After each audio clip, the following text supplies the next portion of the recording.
Dzień dobry. 15 kwietnia.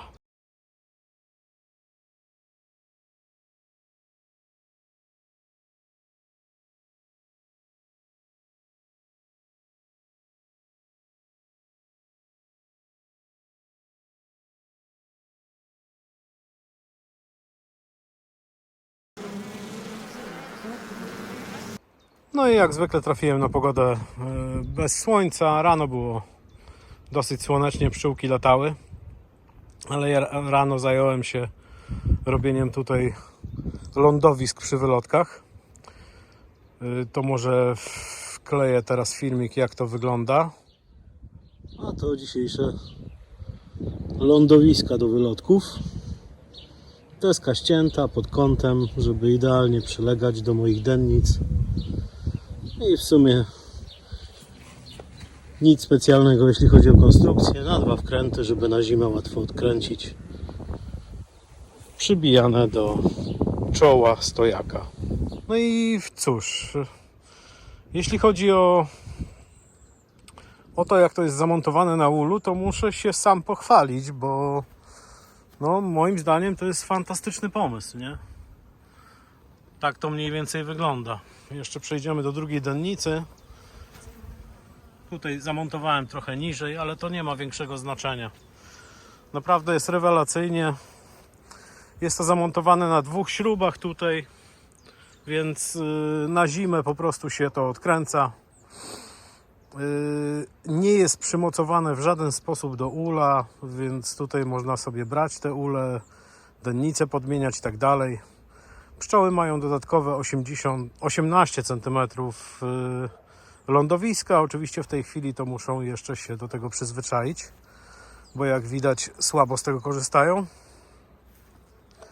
Także dzisiaj było robienie tych lądowisk. Jestem zadowolony. Jak widać, jest to dosyć nawet ładnie to wygląda. Myślę, że bardzo im się przyda, szczególnie w okresie rzepaku, tak za miesiąc. Jeśli chodzi o pożytki, no to troszkę się zmieniło. Jest coraz więcej kwiatów, nawet w północnej Polsce. To może teraz wkleję filmiki. Parę dni ciepła wystarczyło i trochę słońca, żeby najważniejsza wierzba u mnie już zaczęła. I to już zaczyna pylić. I to jest ta wierzba, z której pszczoły najbardziej korzystają w kwietniu. No teraz skorzystają pod koniec kwietnia, ale wszystko u mnie będzie opóźnione gdzieś o 2-3 tygodnie. Łącznie z rzepakiem. Jeszcze niedawno mówiłem, że do śliwek to u mnie daleko, ale tutaj również wystarczyło parę dni i już za parę dni będzie pięknie.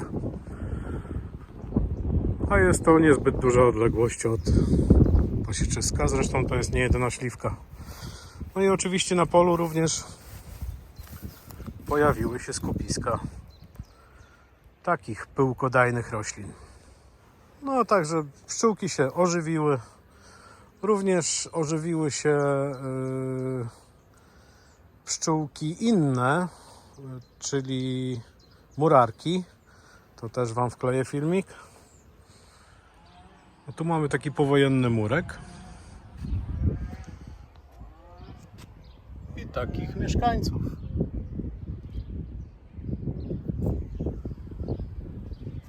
I oni tutaj wchodzą sobie do każdej dziurki. A jeśli chodzi o całą resztę, no to jak widać powymieniane są części uli, szczególnie dennice i daszki, gdyż miałem nadmiar zakupów z tego roku, a te, które zabrałem, no wziąłem do malowania. Na razie maluję to farbą, którą mam. Mam jakąś pomarańczową, czerwoną, miętową. Na razie używam pomarańczowej.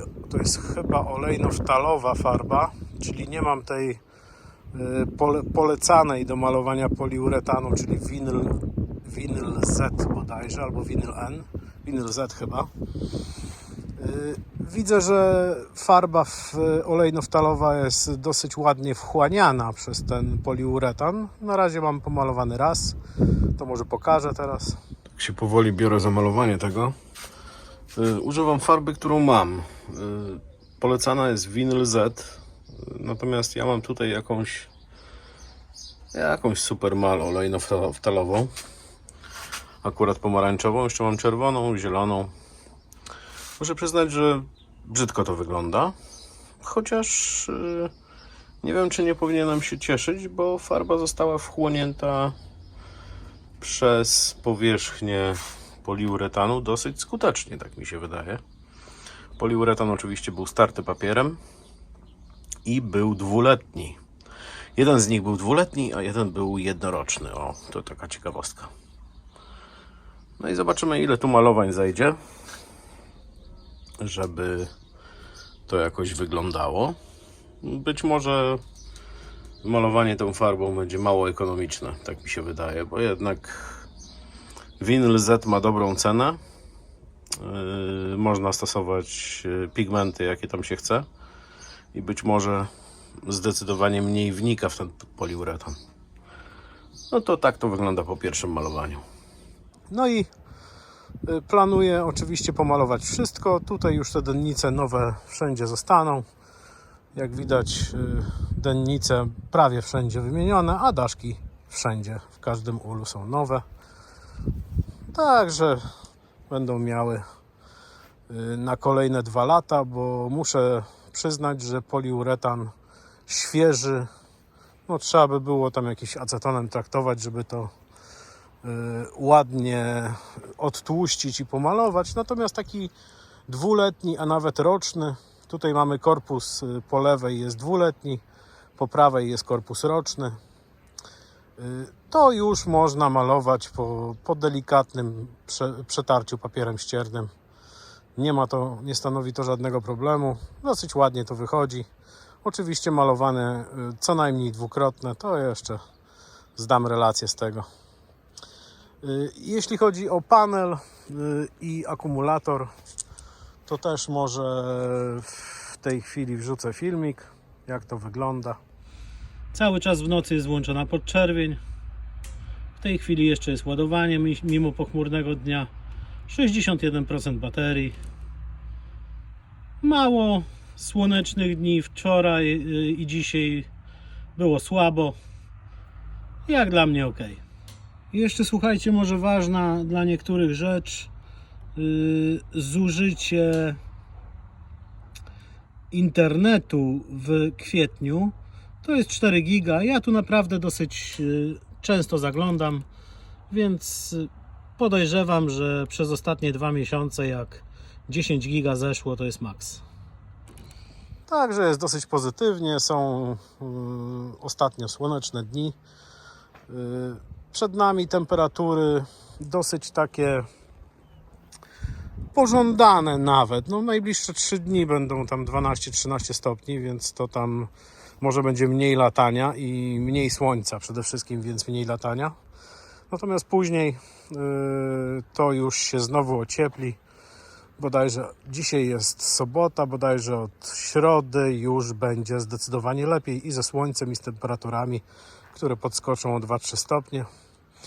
Tutaj na środku postawiłem taki ul, nie mam dennicy, bo tak jak mówiłem, zebrałem wszystkie do malowania, więc tam poradziłem sobie tą powałką Bartodzieja jakoś.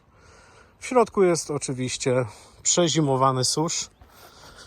Susz przezimowany razem z pokarmem. Pokarmu tutaj niewiele jest na każdej ramce, ale myślę, że do tych słabszych rodzin będę to dzisiaj dodawał. A mocniejsze rodziny, a konkretnie te 2 albo 4, zobaczymy, dostaną dzisiaj ramkę pracy i ramkę z węzą, bo żeby przykręcić tutaj te w ogóle lądowiska, oczywiście używałem wiertarki, więc pomyślałem sobie, że pozamykam te ule, no to żaden problem, przecież to wystarczy tą zatyczkę białą od ula odwrócić, jest zamknięta rodzina. I to mi też zobrazowało, ile jest pszczoły lotnej w danym momencie w ulach. No to muszę przyznać, że ten drugi ul, który tutaj całą zimę szalał i tam czerwił i tak dalej, to tu jak zamknąłem, to tysiące pszczół było na zewnątrz po 2 minutach. Także tysiące, no myślę, że tysiące już można liczyć, bo to tu było czarno po prostu. I kolejny taki aspekt, jeśli chodzi o te wiercenie, no to muszę przyznać, że mam pierwszy rok, przynajmniej jak na razie, gdzie nie mam w ogóle agresywnych pszczół. Żadne pszczoły mnie nie atakowały. Naprawdę nawet przy takim tutaj wierceniu w dechę, na której stoi ul, czyli wibracje dosyć takie no, nieprzyjemne dla pszczół, w całym ulu, całe gniazdo przecież się trzęsło od tych wibracji, no to muszę przyznać, że rewelacja. To zresztą za każdym razem jak wchodzę na pasieczysko, tutaj coś grzebie i tak dalej, to już w tej chwili jest zupełnie inaczej niż to było 2 lata temu czy rok temu. A zaczął się dla mnie już 3. sezon, bo mniej więcej od tygodnia minęło 2 lata, odkąd przywiozłem pierwsze pszczoły. Także to tyle. Mam nadzieję, że coś nagram, bo chcę sobie mimo pogody pooglądać te mocniejsze rodziny, bo tutaj nie chciałbym, żeby one za szybko weszły w stan rojowy, więc tutaj chciałbym im dać ramkę pracy i ramkę z węzą, nawet kosztem wyciągnięcia pierzgi, pyłku, przepraszam, z tych 2 rodzin tutaj, bo krainka prima na pewno ma masę pyłku, a ta rodzina jest taka wielka, że ona również musi mieć masę pyłku. Tak przynajmniej mi się wydaje w tej chwili. Więc ten pyłek zostanie im wyciągnięty, wsadzona węza i ramka pracy. Oczywiście ramka pracy jako druga. Zawsze tak robię. Na pyłek zostanie przekazany innym rodzinom. W moim przypadku to będą chyba motylki i ten tutaj koliberek, bo to są moje najsłabsze rodziny. Także może coś nagram. Zapraszam, jak ktoś ma ochotę, a ja będę miał pamiętnik, co zrobiłem. No dobra, zaczniemy chyba tutaj od krainki primy. Tutaj mam daszek, który był połamany. Niestety w dostawie. Oczywiście dostałem w zamian za niego nowy. Ale widzę, że się trzyma. A przy okazji zobaczcie, jak wygląda poliuretan od wtorku, czyli dzisiaj mamy sobotę. No to po 4 dniach, tak? 5. Tak wygląda poliuretan.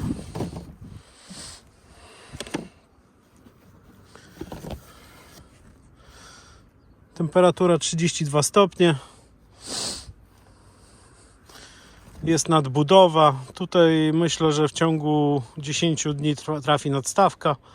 Tutaj podejrzewam, że w tym samym czasie, bo tutaj naprawdę masę pszczół było noszone. Dzisiaj widziałem na wylotku, że dużo pszczółek jest.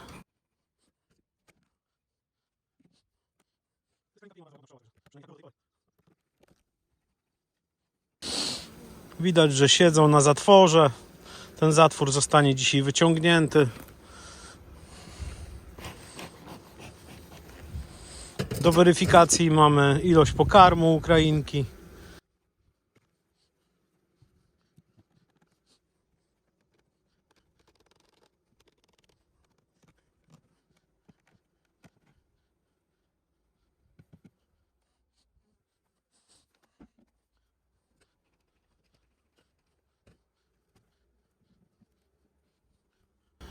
Ciężar jest tutaj straszny, jest świeży nakrop. Także no ta ramka, muszę przyznać, że waży jakieś 2 kg to co najmniej. To jest oczywiście dadant. Cały czas powtarzam, że ja mam tylko dadanty i bardzo polecam. Kubatura ula w przypadku dadanta w porównaniu do wielkopolskiej jest znacznie większa. Mniej więcej to jest, patrząc na... A co to jest tutaj? To jest chyba... Zobaczcie, wyleciało z tego. z podkurzacza i w ten sposób można ul spalić. Porównując ramkę wielkopolską do ramki Dadanta, mamy mniej więcej ojejku, ile tu tego jest. No to tutaj to chyba ja tu chyba szybciej te nadstawki muszę no straszna ilość. To raczej woda nie jest. Tu jako druga przyjdzie ten. Także porównując, Dadant 10-ramkowy to jest mniej więcej 13 ramek wielkopolskiej. Pszczoły zdecydowanie później wchodzą w nastrój rojowy. Zdecydowanie więcej miejsca mają na swoje bytowanie.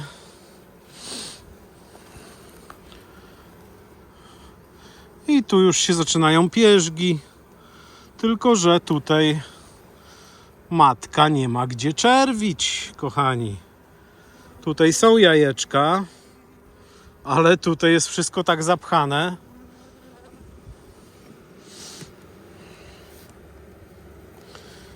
No sprawdzimy, ja tu nie chciałem wyciągać wszystkich ramek.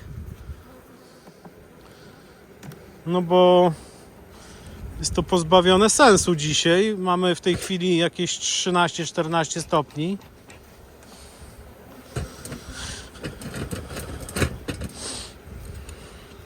Ale chyba będę musiał przejrzeć ten ul.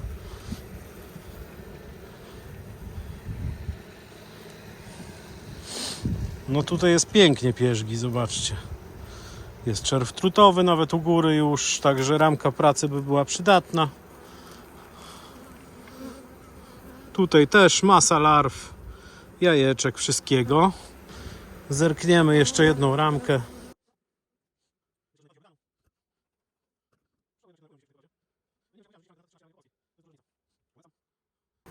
No tutaj to już jest już czerwiu. O, jest matka. I słuchajcie, matka została wymieniona. To już jest nowa matka. Stara została ścięta.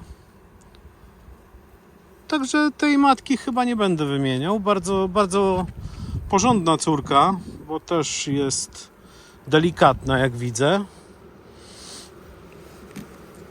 Także niestety nie mam matki 3-letniej już na pasieczysku. Została wymieniona, pszczółki same sobie o to zadbały.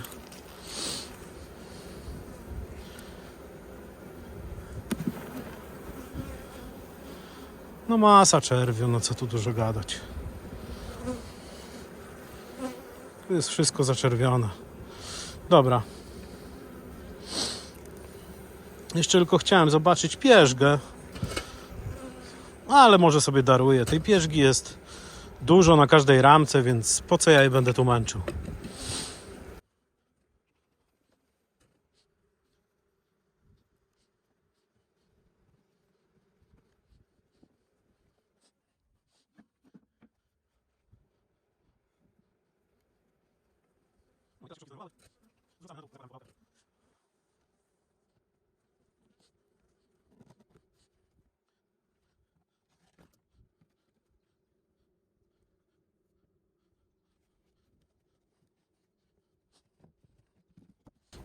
No i cóż, jest ramka pracy. Myślę, że możemy dać im trochę tlenu, tym pszczółkom.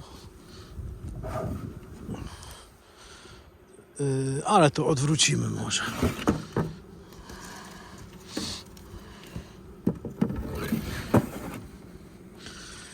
O, i taką szczelinę z tlenem myślę, że będzie ok.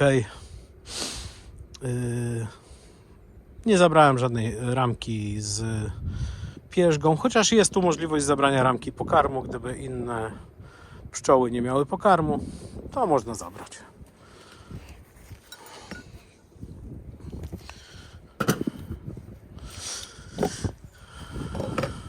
Woszczarki będą miały co robić, bo dostały ramkę pracy. Zresztą jak widać było, czerw trutowy już się pojawiał na ramkach. Po co niszczyć ramki, skoro można dać ramkę pracy? I teraz zobaczcie, ciekawa sytuacja. Pszczoły, które oczywiście mają czerw 32 stopnie,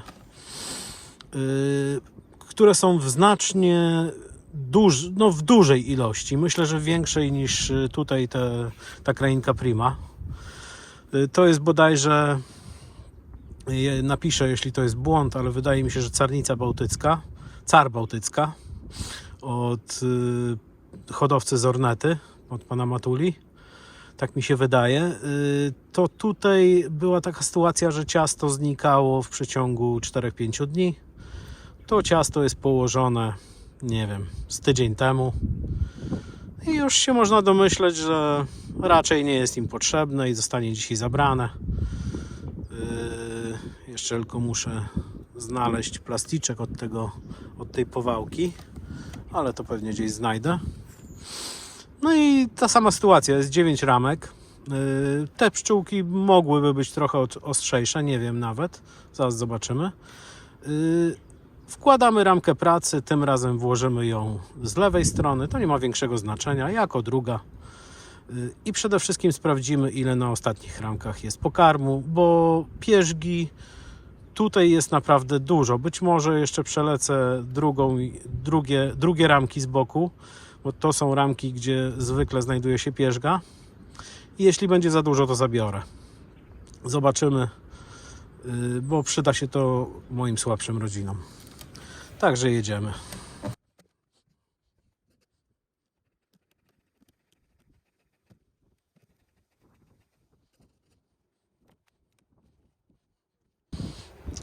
Tutaj już widzimy, co się dzieje z czerwiem trutowym. Także wyciągamy zatwór. No dobra, zatwór się udało wyciągnąć, chociaż musiałem wyłączyć nagrywanie, bo zajęło mi to trochę czasu. Tutaj jest rodzinka, która miała problem z pokarmem i już widzę, że tego problemu nie ma, bo ta ramka znowu waży z 1,5 kg. Zobaczcie, tu specjalnie pod kątami. No, to jest wierzba moim zdaniem. I są trutnie, młode. Także tą rodzinkę już należałoby... Ojej, aż to ciężkie. One tu już zasklepiają to, zobaczcie. No to powiem szczerze, że w przyszłym roku to ja tu te nadstawki będę chyba szybciej wkładał.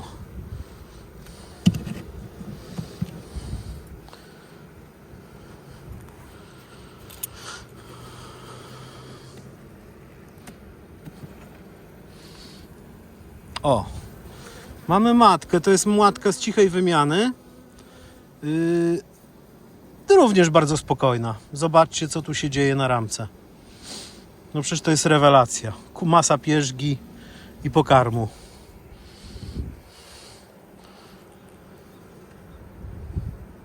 I trutnie. Bardzo dużo trutni.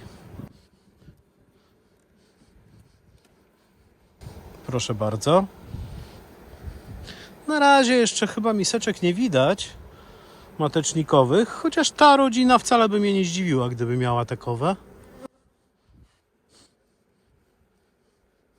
Nie, no tutaj to wam powiem, że nadstawka musi przyjść w środę, bo tu jak się to wszystko wygryzie, to im tlenu zacznie brakować w tym moim dodancie.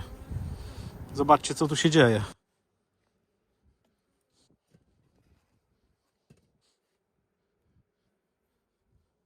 Świeże larwy na środku, może przybliżę, bo jestem na szerokokątnym. Tu matka nie ma gdzie czerwić tutaj też. Wszystko co się wygryza, to jest od razu zapychane pyłkiem.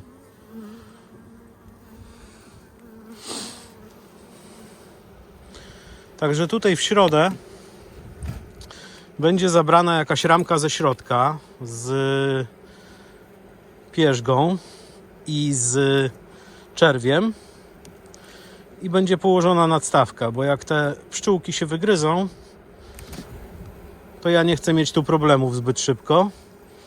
No zobaczcie, co tu się dzieje. No coś niesamowitego. Pamiętajmy, że to jest północna Polska, nie? To ma znaczenie.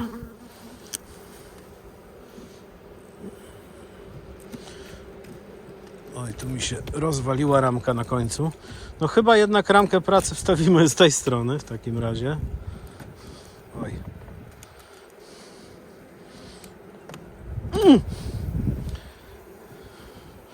I tu już mamy ramki. I tą ramkę to ja już zabiorę. Nie, to nie ma sensu. Dostaną węzę. To będzie do zabrania.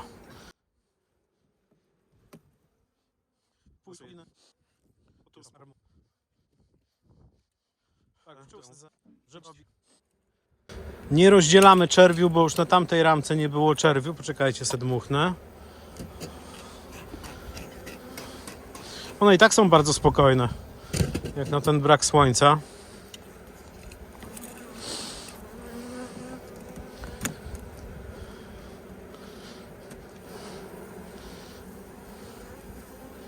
No, zobaczcie, co tu się dzieje.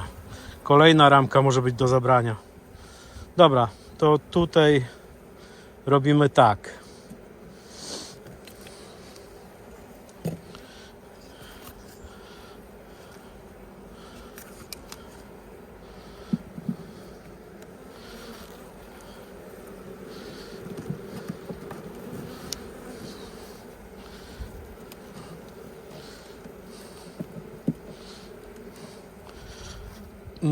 Węza i ramka pracy.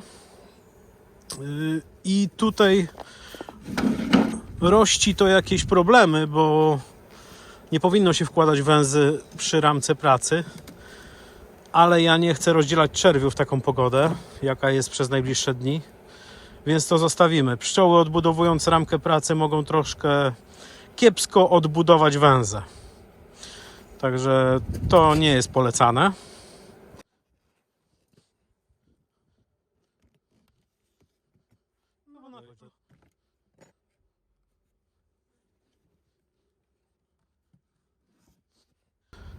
No dobra, to teraz pójdziemy do ula, który powinien dostać susz i dostanie ten pokarm, czyli do tutaj motylków, bo zależy mi na tym, żeby motylki były silne w tym roku.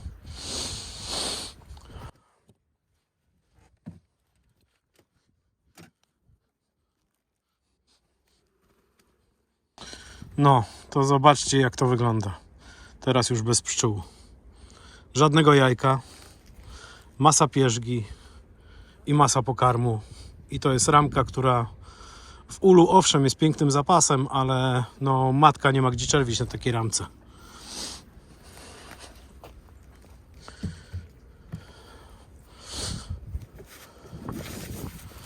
Tutaj woń octu z tych ramek idzie. Nie przeszkadza tą pszczołom, to nawet na warozę jest dosyć dobre, że wprowadzimy trochę zapachu octu do ula. No i tutaj mamy pszczółki, które były troszkę zawilgocone. Zostawiłem z tyłu i z przodu troszkę miejsca, jeśli chodzi o folię.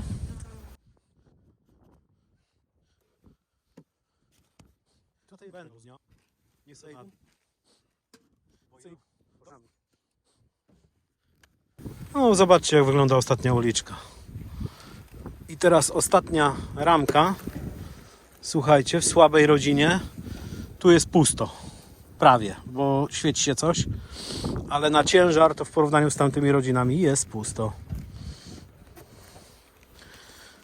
Także dokładamy, gdzie ten susz dołożyć. Myślę, że susz możemy dołożyć tu.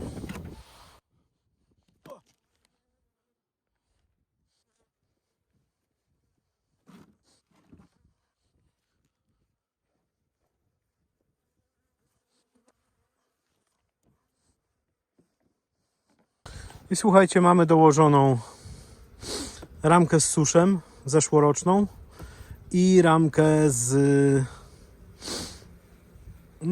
tym pokarmem, który wyciągnąłem z silniejszej rodziny. I kończymy tutaj.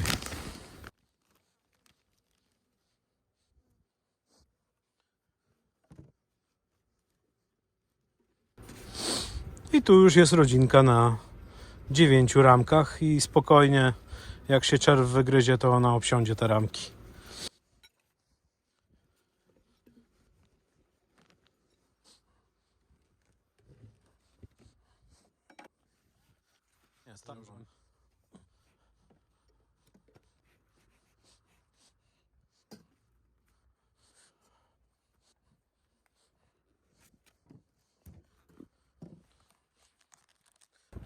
No dobra, i kolejna rodzinka, w której nie wiem, czego się mogę spodziewać.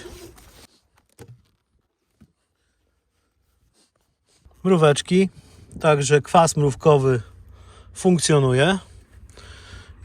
36 stopni.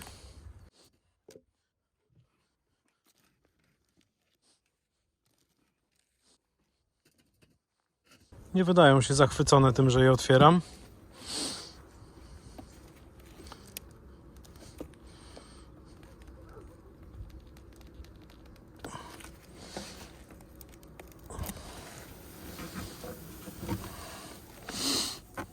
Patrzymy pod powałką, czy nie ma matki, bo jest taka ewentualność niestety. To jest najcieplejsze miejsce w ulu.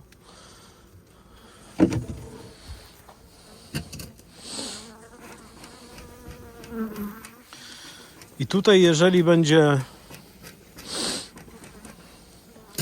podobna sytuacja jak w rodzinie obok, to również wyciągnę ramkę z pierzgą, ale tutaj nie przewiduję takiej sytuacji. Ta rodzina była zimowana na 10 ramkach Dedanta.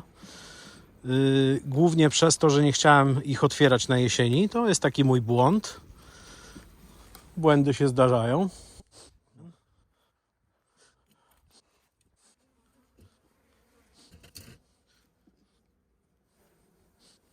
Jest pierzga, delikatny nakrup, jest lekka ramka.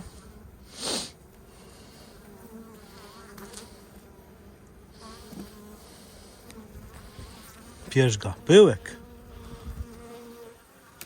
Do pierzgi to jeszcze daleko.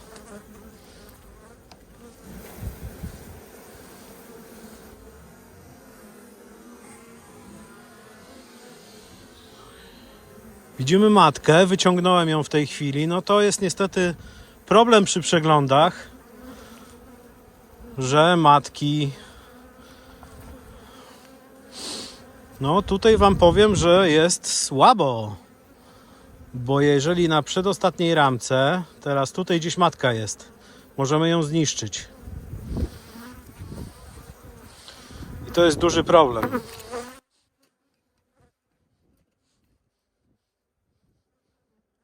Miejmy nadzieję, że tu się nic nie stało.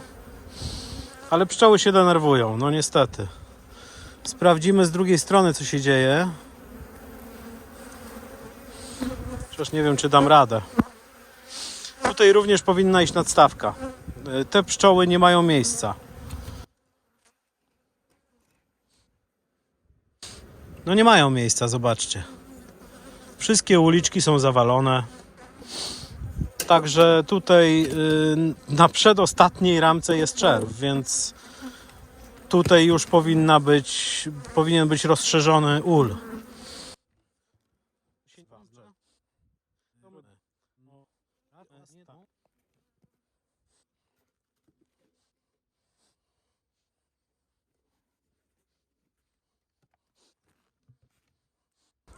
No muszę przyznać, że jestem zaskoczony.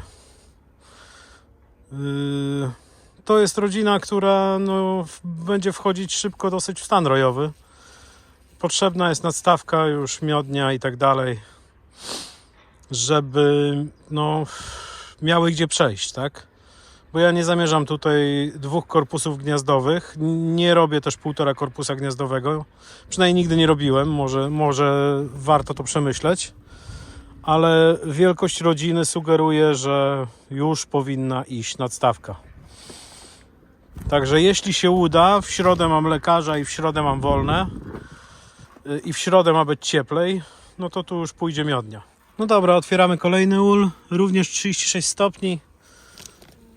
Również nie wiem, czego tu się spodziewać.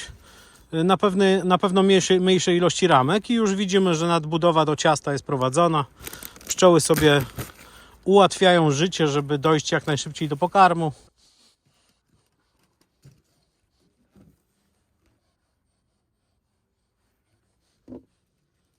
spokojnie.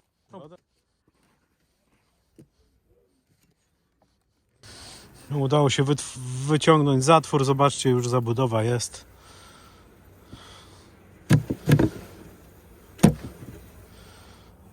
Bardzo spokojna pszczółka. No te zatwory troszkę chyba niezbyt zwymiarowałem z kolegą. Widać, że one są ze 2-3 mm za grube. Niestety.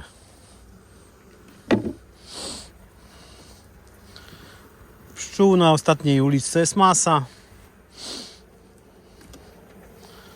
Ostatnia ramka jest ciężka. Nie tak ciężka jak w tamtych rodzinach, ale jest ciężka. Myślę, że 1,5 kilo jest. Zresztą zobaczcie.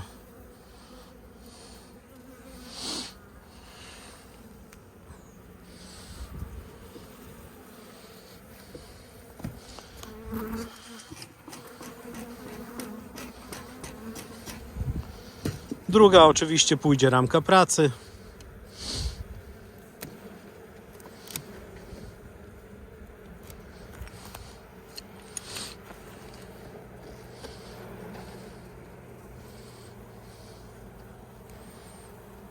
Również jest pokarm. Cała ramka z pierzgą. Jakby ktoś chciał, to można zabierać. Jeśli jest oczywiście na innych ramkach pierzga. No ładnie to wygląda, bardzo ładnie. Muszę przyznać. I teraz podstawowe pytanie. Czy matka ma gdzie czerwić?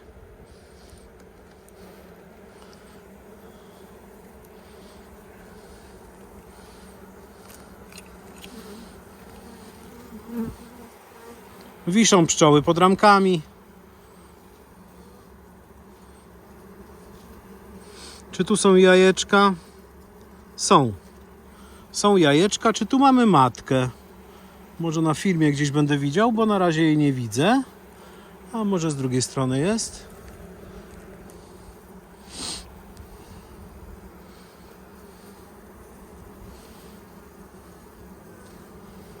I z drugiej strony również jest zaczerwione aż po sam dół. Zobaczcie. Czyli tu powinna być na tej ramce matka, chyba że sobie uciekła przed nami.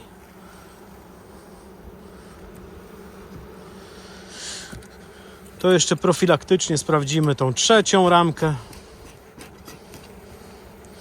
Również pszczoła spokojna.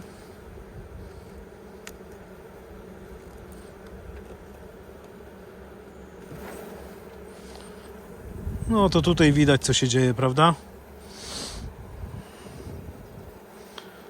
Bardzo ładna sytuacja. Pozbywamy się wąsów. Tutaj pszczółka mi po palcu chodzi. Nie wiem, czy jej nie jest... Piękny wianuszek nad czerwiem, również pierzga. Tyle, ile można. Na skraju ramki nawet zaczerwione. No naprawdę... Ale się uparła, no. I trzyma mi się tu na palcu i trzyma. Naprawdę bardzo ładnie. O, tu się pszczółka wygryza w tej chwili. Może damy im spokój. Dobra, bardzo ładnie tu jest. I teraz pytanie, co robimy? Oczywiście można by było dać ramkę z węzą, ale wtedy by było pytanie, gdzie one by ładowały czerw trutowy.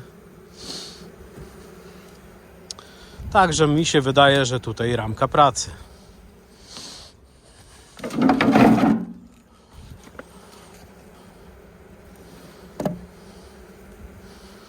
I tu już również można pomyśleć o nadstawce. To nie jest żaden problem również w tej rodzinie. No przynajmniej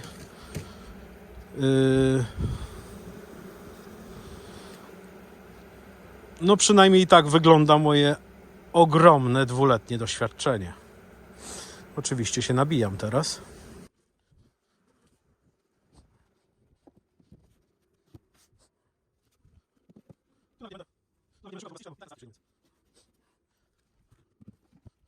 Także moim zdaniem z tym ulem żeśmy idealnie trafili. Ramki pracy bardzo ładnie, że dzisiaj się udało tutaj podłożyć. Same plusy. No dobra, to teraz weźmiemy się za te rodzinki. Tutaj strzelam, że będzie wszędzie do dołożenia susz, bo te rodzinki są w większości na 6 ramkach. I pewnie już się nie mieszczą.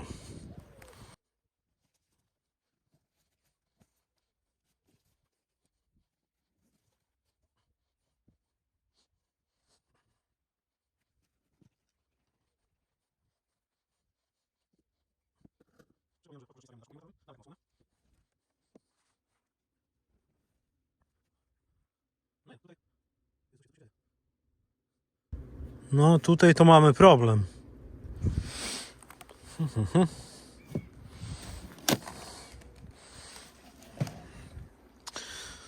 Krainka Demeter i wydaje mi się, że ona tu trochę zaszalała. I ja dzisiaj tego nie będę naprawiał. No sprawdzimy, co to jest.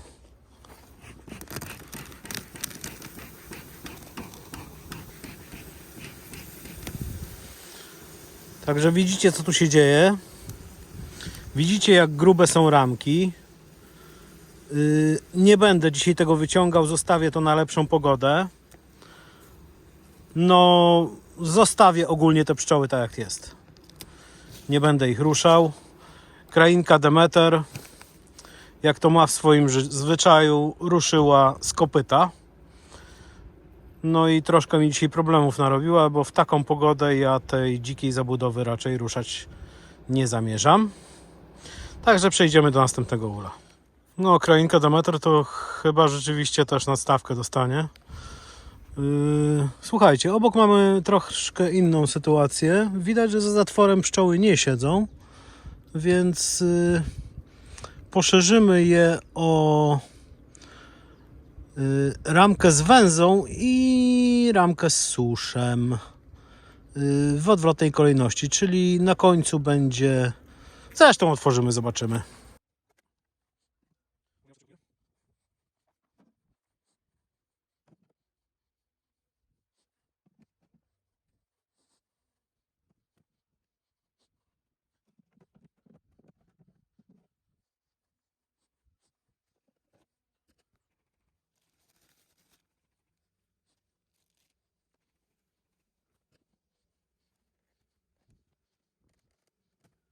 No, siedzą sobie na ostatniej i mają świeży zasklep.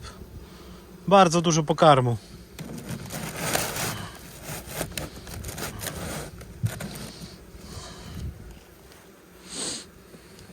Zresztą tu widać u góry, co się dzieje, prawda? Na ramkach.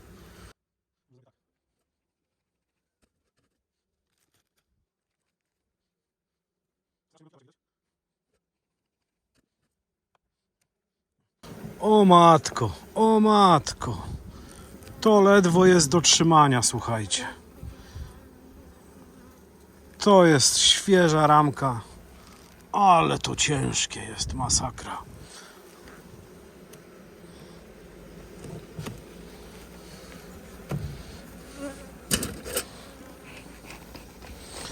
O ile mnie pamięć nie myli, to jest krainka PK, czyli Piotr Kurek.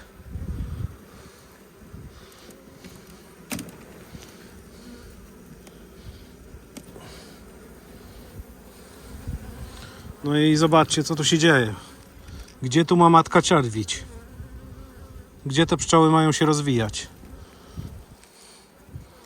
Jak tu wszędzie jest tyle pokarmu?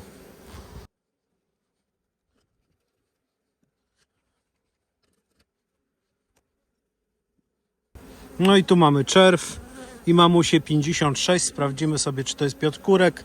Z drugiej strony również czerw.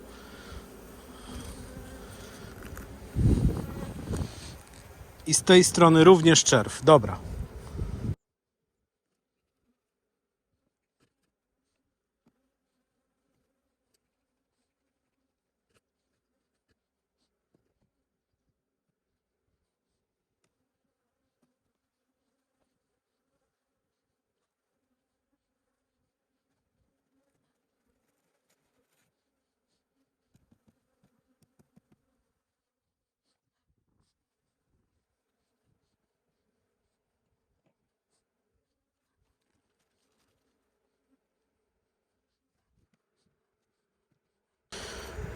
No i co my żeśmy to zrobili?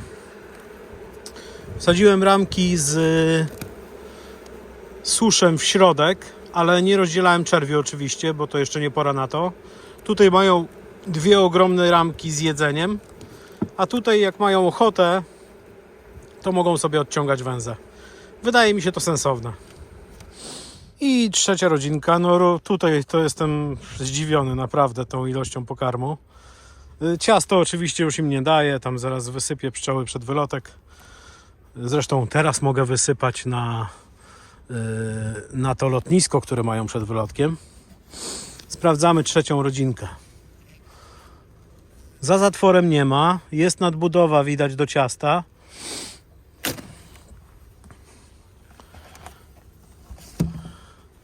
Siedem ramek Dadanta. Myślę, że jak dostaną dwie, to nie będzie tragedii.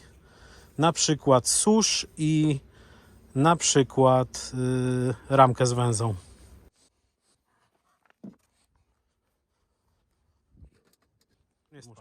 Dobra, podkurzacz odpalony. Także jedziemy z tą rodzinką. No zobaczcie. No nie mają gdzie siedzieć, no. No to były już ostatnie terminy tutaj na takie rzeczy.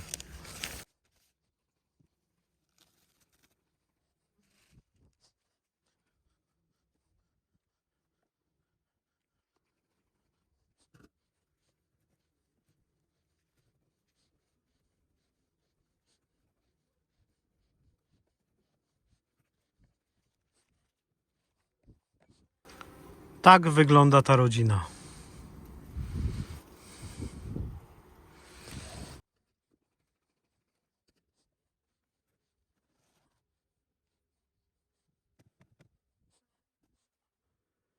Tu mają pokarm jeszcze zimowy. To jest ten ul, gdzie tabletka mi wypaliła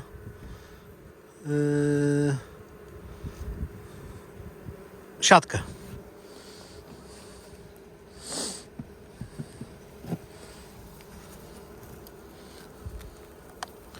To jest ramka, która będzie do przetopienia,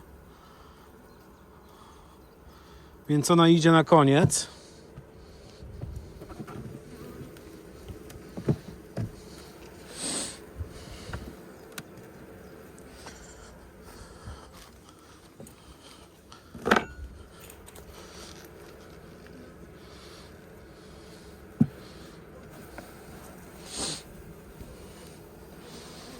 To jest ramka, gdzie na zewnętrznej stronie są larwy.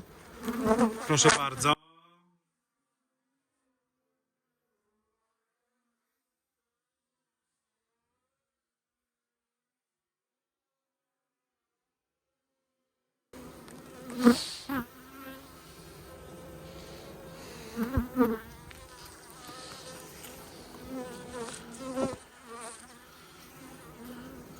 I jest masa pierzgi i larw. I tutaj w środku również, łącznie chyba z czerwiem trutowym, nie wiem czy dobrze widzę.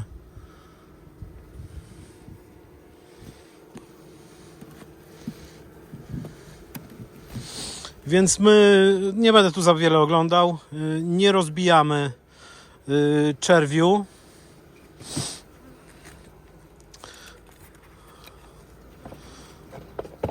Wkładam ramkę z suszem i wkładam ramkę z węzą.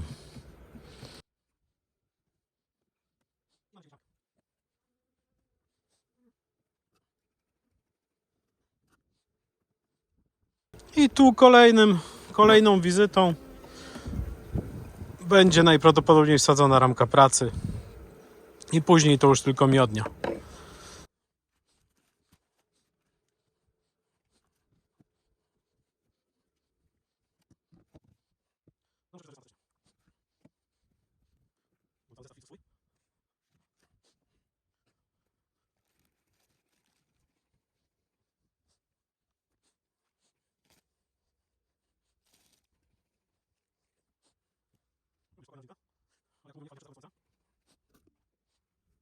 Skoro jest nadbudowa, to co to oznacza?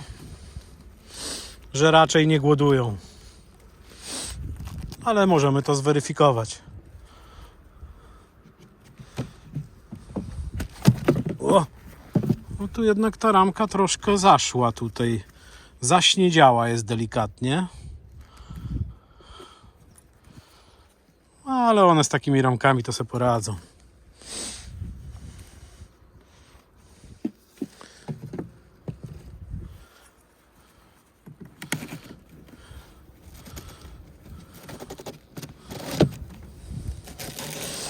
Ostatnia uliczka, proszę bardzo.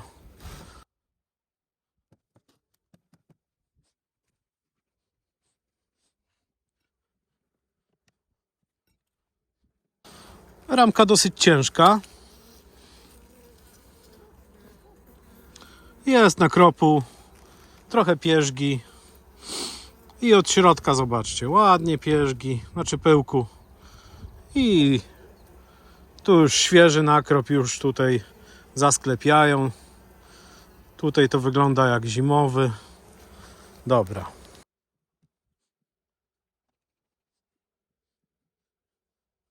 Ramka z pyłkiem. I tak, tu są jajka, więc niepotrzebnie tą ramkę tutaj macham poza ulem, ponieważ tu może być matka. Masa pierzgi. Znowu matka nie ma gdzie czerwić. Zaraz, czy tu były naprawdę jajka? No tak, tu są jajka.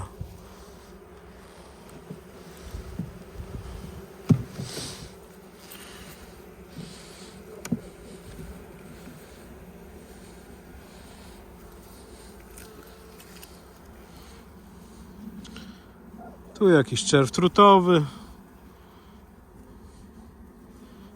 Tu znowu zajajczone. Ciemna ramka, ale widać. I tutaj czerw.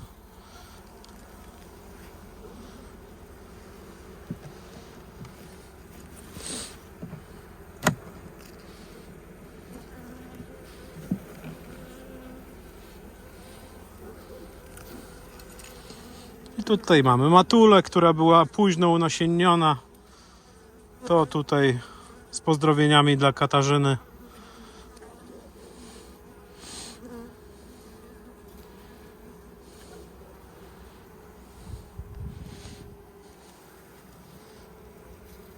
Bo razem żeśmy te matki kupowali, czyli to jest Sklenar G10.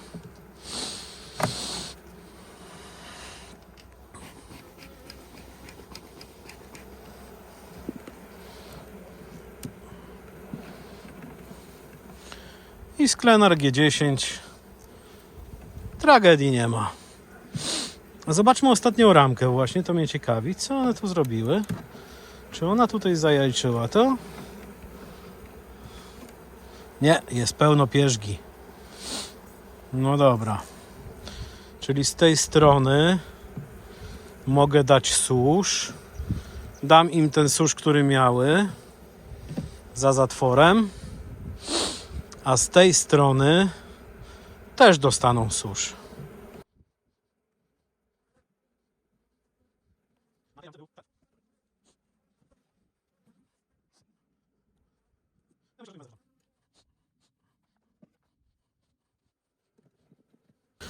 Czyli dołożone susz, susz i węza.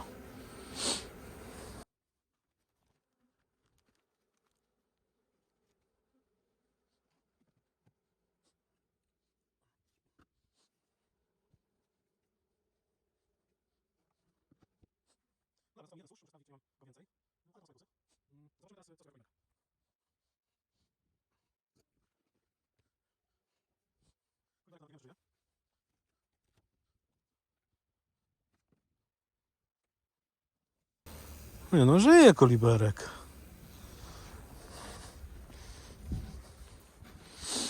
I to całkiem sobie żyje.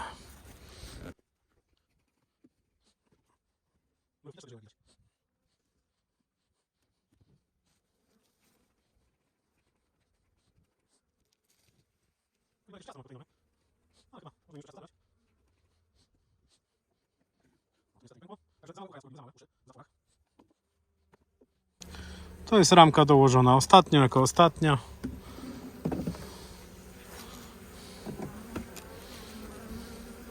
Oj, wbijają się.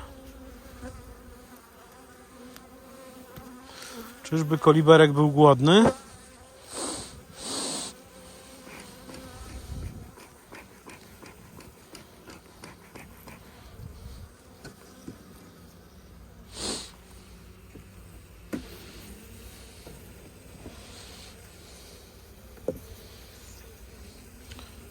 Pusto, moi kochani.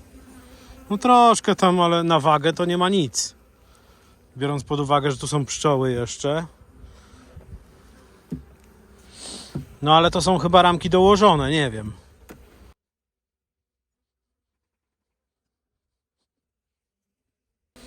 Ale czerw jest. I jakiś nakrop też jest. Ale ramka nie jest ciężka.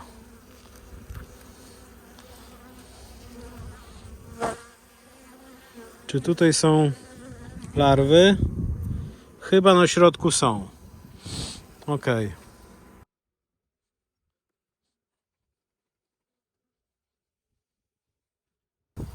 Świeży czerw i matka.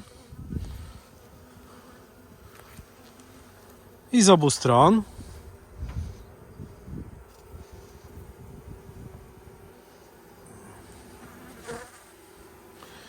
No mam nadzieję, że ta matka mi nie spadła.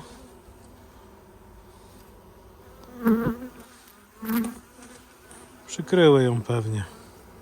A nie jest tutaj. 73 do zapamiętania.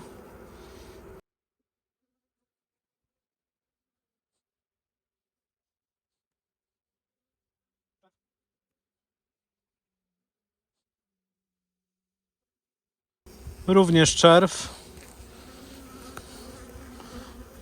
Jest tu trochę pyłku. No troszkę nakropu, ale ramka jest lekka, słuchajcie.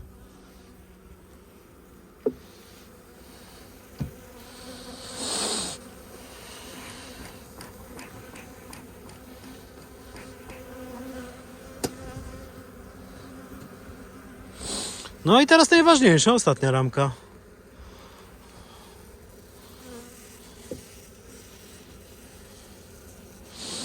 No niestety, te pszczoły są głodne. Dlatego są nerwowe. I teraz pytanie, dlaczego one są głodne? Nie chciały pobierać ciasta. Ciasto jeszcze mają. Być może w środę coś im tu dam, jakąś ramkę.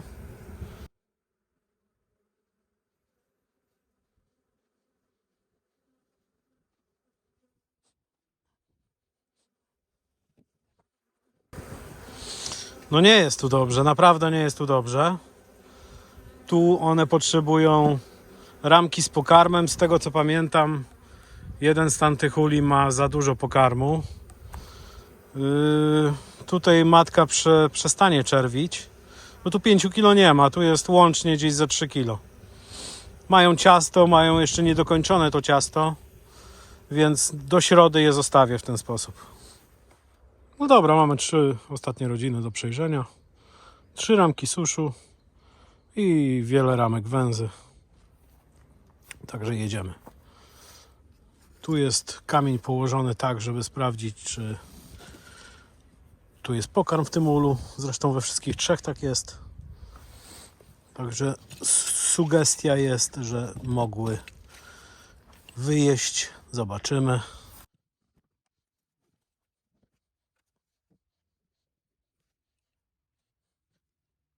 No i cóż.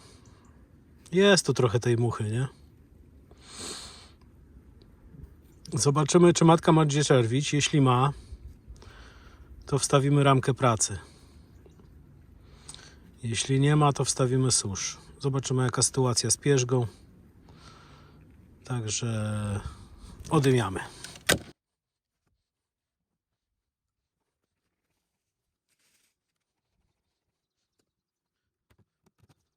Widać, co się dzieje ze zatworem. Zobaczcie. No dobrze nie jest.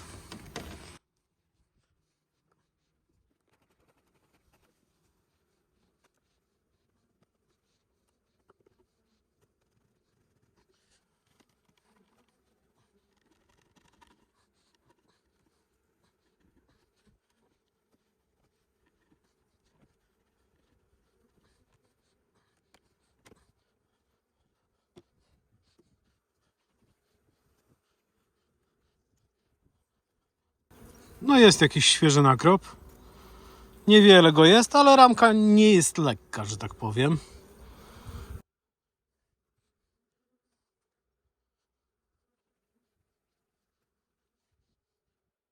Kolejna ramka.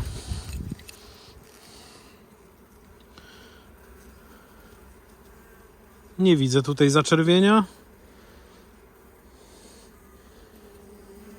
No nie widzę. Ale jest za to delikatna ilość pokarmu. Znowu nie jest to ramka lekka, ale też nie jest przesadnie ciężka. Znowu nie jest lekka. Nie mamy jajek. I jest świeży nakrop.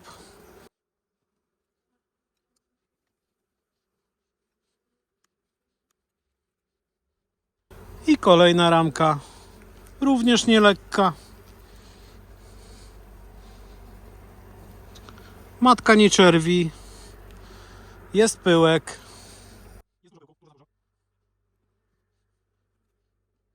I tu powinna już być ramka z czerwiem.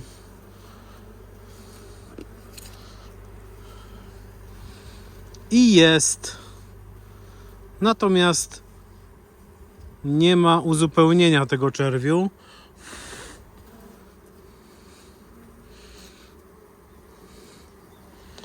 No nie widać. Nie, są jajka, dobrze. Są jajka.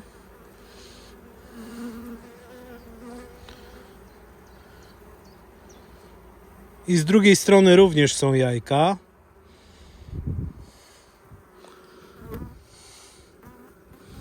Dobrze.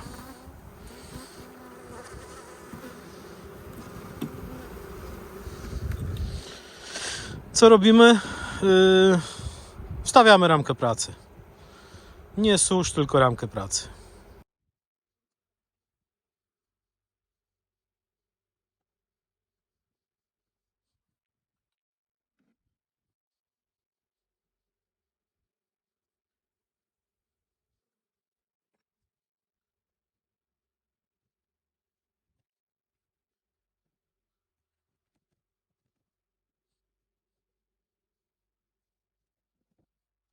Także pokarm mają, ramkę pracy dostały.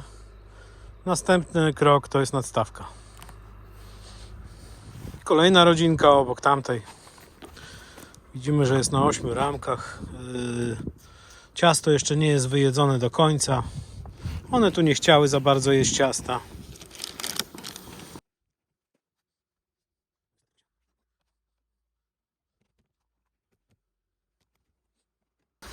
To jest rodzina, która w zeszłym roku cierpiała dosyć długo na chorobę wiosenną, być może nosemę. Jednak wymienione było wszystko łącznie z ramkami tutaj i one dały sobie radę. Oczywiście miodu nie przyniosły w zeszłym roku, ale rodzina przezimowała, została zakarmiona.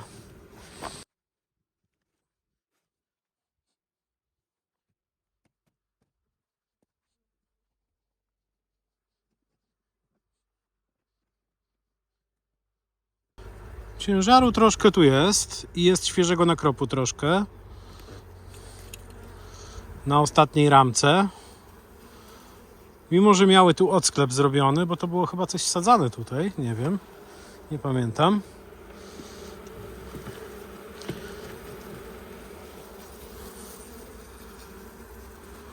Tutaj również coś jest naniesione.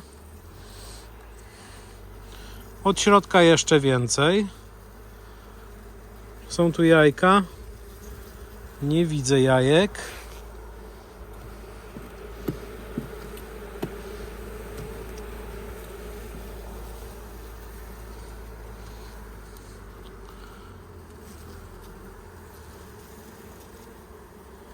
Tutaj również nie widzę. Być może na filmie później sobie zobaczę. Mało pierzgi ogólnie w tej rodzinie.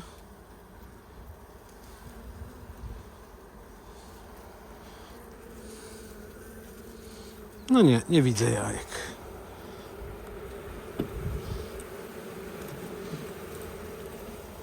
Bardzo lekka ramka.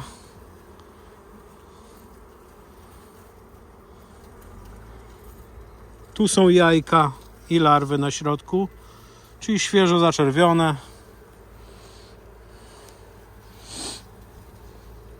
I mamy matkę, która była znakowana przeze mnie w zeszłym roku.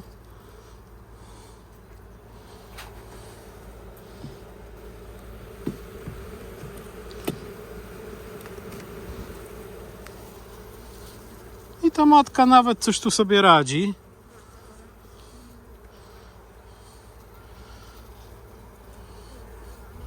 No tu jest ładna decha.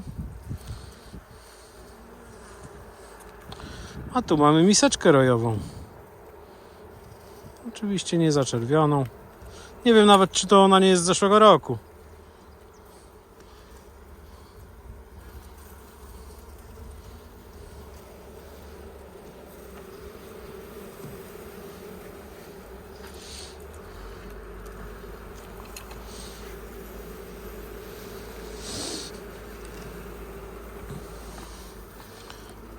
Kolejna decha. Jest wianuszek u góry. Także tak rozsądnie. I tutaj trochę pierzgi nanosiły sobie na czerw. No spoko.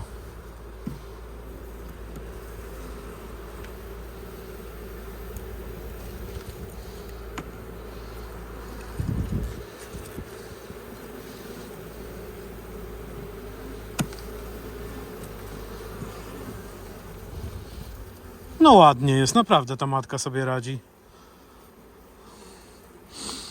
Delikatny wianuszek z pierzgi i pokarmu. Z drugiej strony to samo.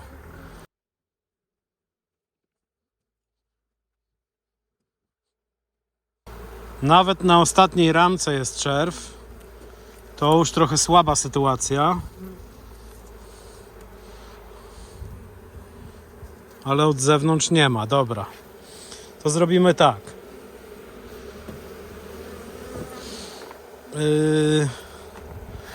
Wsadzimy im węzę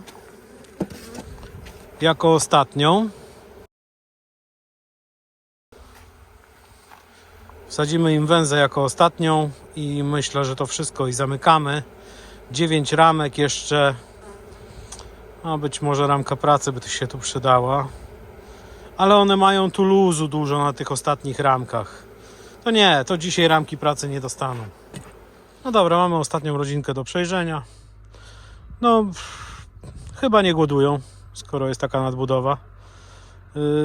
Ale tutaj jest ramka pracy do wsadzenia na pewno, bo to jest większa rodzina niż tamta. To od razu widać. Zresztą tu nie wiem, czy nie ma dzikiej zabudowy. Otwieramy, patrzymy.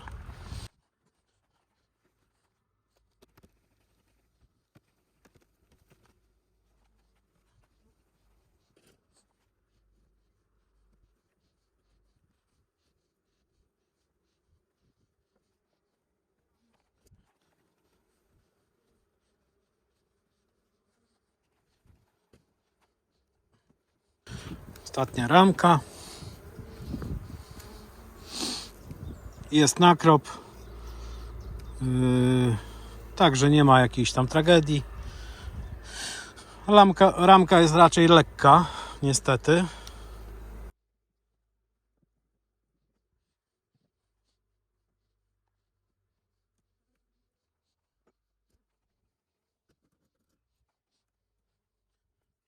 Ramka również pozytywna, z nakropem.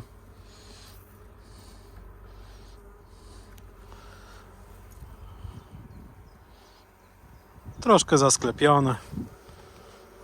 Na razie jest ok.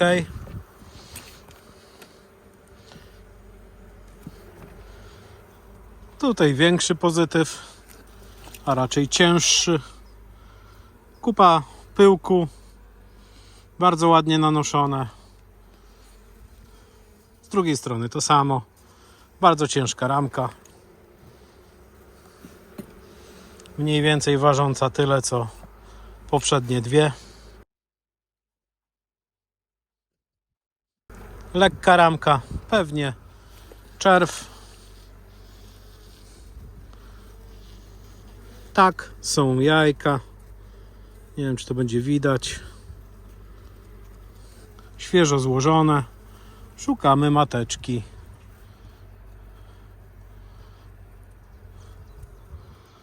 Nie widać, ale jajka również z tej strony.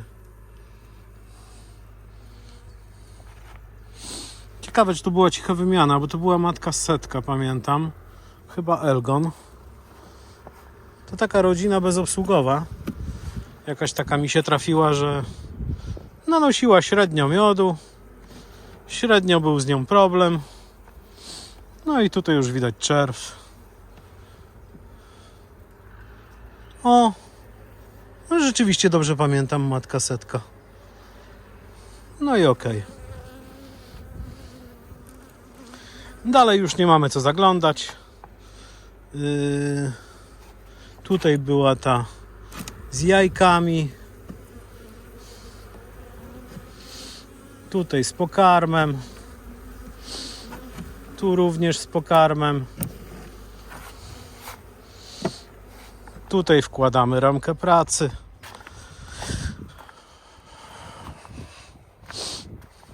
Niech już sobie czerwią natrutowo. I ramkę osłonową, tak jak była. No słuchajcie, tak podsumowując, bo tak sobie siedzę, palę papieroska, patrzę na to wszystko. Bardzo pracowity dzień oczywiście tutaj z tymi lotniskami do wylotków i tak dalej. Bardzo ładnie się to udało. Ale abstrahując od tego, ogromny rozwój w rodzinach. Rzeczywiście współczuję ludziom, którzy nie są w stanie w tej chwili podłożyć ramek z suszem, czy tam z węzą, czy z czymkolwiek, bo pogoda jest niesprzyjająca. Ja akurat dzisiaj też nie miałem super tutaj lata, ale no udało się, nawet pszczółki nie protestowały. Zresztą, tak jak mówiłem wcześniej, one nie protestowały nawet jak tutaj wierciłem. Rozwój ogromny i wygląda na to, że to będzie no, kolejny u mnie udany rok. Zobaczymy jak z tym rzepakiem, czy on nie jest tutaj za bardzo hybrydowy czasem, bo z tym to też różnie bywa, chociaż w zeszłym roku ładnie nosiły, więc raczej rolnicy nie zmieniają tych odmian, mam nadzieję. Udało się podokładać ramek pracy, chyba 5 w sumie miałem i 5 dołożyłem.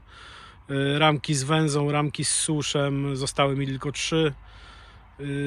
Problem jest w koliberku, czyli tutaj w tym żółtym ulu po lewej z tymi ptaszkami, z koliberkiem. No to jest nauczka oczywiście. Młody pszczelarz, młody stażem pszczelarz postanowił zazimować więcej rodzin niż powinien. No i taka jest tego konsekwencja. Podejrzewam, że pszczoły nie przynoszą miodu, będą się rozwijać, no i zostaną zakarmione na zimę i minie im kolejny rok. To jest taki odkład z połowy sierpnia, gdzie matka chyba była podkładana 10 sierpnia, czy coś koło tego. Także taka głupota. Uczulam, nie robić tego. A jak jest taka sytuacja jak dzisiaj, połączyć. Ja to zostawię. Z przyjemnością sobie obejrzę, jak to się będzie rozwijać, bo dlaczego nie. A cała reszta, no nadstawki. Może nie w środę, ale w sobotę to już na pewno. Nadstawki oczywiście z folią, czyli pomiędzy nadstawką a gniazdem będzie na 3/4 położona folia, żeby nie wychłodzić gniazda. I pójdą nadstawki, tam gdzie są duże rodziny, to nawet poszatkowane z węzą, połówką. No bo za bardzo w tej chwili nie mają jeszcze czego nosić. No jest trochę kwiatków, owocowe już powoli startują, ale chodzi o zwiększenie kubatury ula z tymi nadstawkami, tak? Także krata odgrodowa, nadstawka i to wszystko na folii. No i kończę chyba na dziś, bo długi film wyszedł wyjątkowo, ale te filmy moje no takie będą, bo ja to jako pamiętnik dla siebie też głównie nagrywam. I jak mam ochotę coś zobaczyć, co było w jakiejś rodzinie, na przykład w przyszły piątek po pracy chcę sobie przypomnieć co, gdzie, jak, bo w sobotę będę tutaj dokładał, to sobie oglądam ten filmik z przyjemnością. A jak ktoś ma ochotę, to niech sobie też obejrzy. Trzymajcie się ciepło. Tyle z połowy kwietnia.